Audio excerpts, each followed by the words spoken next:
Harta, tahta, dan wanita. Konon, pria yang memiliki jabatan tinggi dan harta berlimpah biasanya akan dihadapkan dengan godaan wanita. Meski ada segelintir pria yang mampu untuk tetap setia, lebih banyak yang jatuh ke pelukan wanita lain yang bukan istri sahnya. Dari zaman dulu hingga sekarang, banyak wanita-wanita yang dengan sadar menggunakan pesona dan kecantikannya untuk memikat pria mapan, terlepas apapun status pria incaran mereka. Pria mapan akan menjadi tiket emas bagi para wanita untuk memiliki hidup yang nyaman dan berkelimpahan harta. Aktris cantik abad ke-17, Nell Gwyn, membuat seorang raja terpikat dengan kecantikannya dan ia pun hidup bergelimang harta hingga akhir hidupnya.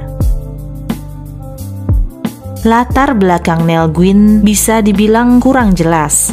Kelahirannya diperkirakan antara tahun 1642 atau 1650. Ia tumbuh dari keluarga yang miskin dan tidak berpendidikan. Sejak kecil, ia sudah bekerja berbagai macam pekerjaan, mulai dari pelayan hingga berjualan di pasar.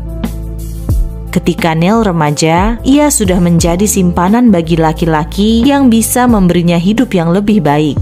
Temannya, Mary Max, mempekerjakannya sebagai penjual buah dan manisan di dalam teater royal.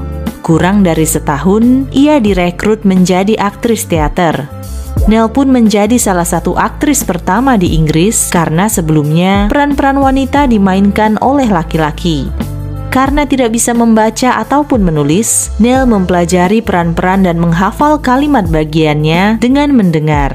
Meski begitu, ia berhasil memainkan perannya dengan sangat baik dan disukai oleh penontonnya. Hubungan Nell dengan Raja Charles II bermula pada April 1668. Raja yang terpesona dengan kecantikan Nell mengundangnya untuk makan bersama. Dari situ, hubungan mereka terus berlanjut menjadi lebih intens hingga Raja menyewakan Nell sebuah townhouse mewah di Pall Mall. Tak puas tinggal di rumah itu hanya sebagai penyewa, Nell membujuk Raja agar rumah tersebut dijadikan miliknya secara resmi, dan Raja pun menurutinya. Nell lantas mengisi rumahnya dengan berbagai perabotan-perabotan super mahal dan mewah yang terbuat dari perak. Jika dibandingkan dengan simpanan-simpanan raja yang lainnya, Nell bisa dibilang tidak terlalu tamak ataupun berambisi. Ia tidak terlalu mempermasalahkan dirinya yang tidak diberikan gelar seperti simpanan yang lain. Tapi saat Nell mengetahui bahwa anak dari simpanan raja yang lain mendapatkan gelar, ia memainkan triknya yang cukup lucu. Suatu hari, Raja Charles II mengunjungi Nell di rumahnya.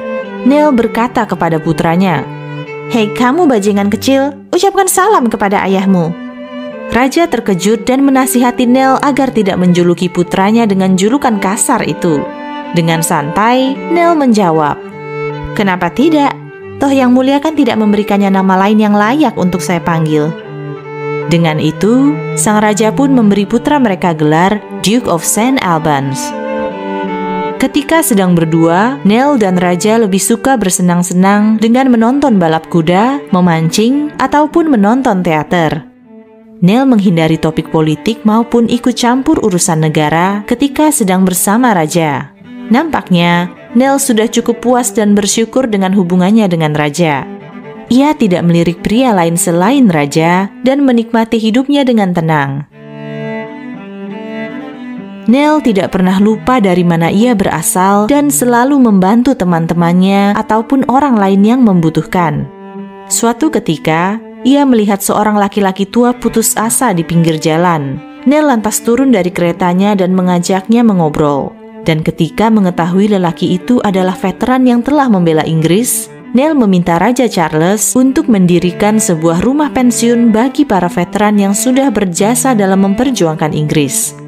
Rumah itu sekarang dikenal sebagai Royal Hospital Chelsea. Menurut beberapa sumber, Raja Charles II sangat menyayangi Nell. Meski memiliki banyak simpanan lain, Nell selalu memiliki tempat spesial di hati Raja. Bahkan ketika sakit dan sudah di akhir hidupnya, Raja Charles II berpesan kepada adiknya, James, supaya tidak membiarkan Nell hidup dalam kesulitan. James pun menuruti keinginan terakhir kakaknya itu. Setelah kematian Raja Charles, James memberi nafkah untuk Nell sebanyak 1.500 pound sterling per tahun dan melunasi apapun hutang yang masih ia miliki.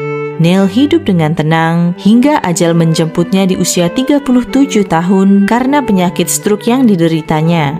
Meskipun Nell Gwyn memiliki masa lalu yang kelam, ia dicintai oleh masyarakat. Pemakamannya dihadiri banyak orang yang sangat berduka atas kepergian nyonya kaya raya yang baik hati itu. Apa pendapat kalian tentang Nell Gwyn? Jangan lupa untuk tulis komentar di bawah ya.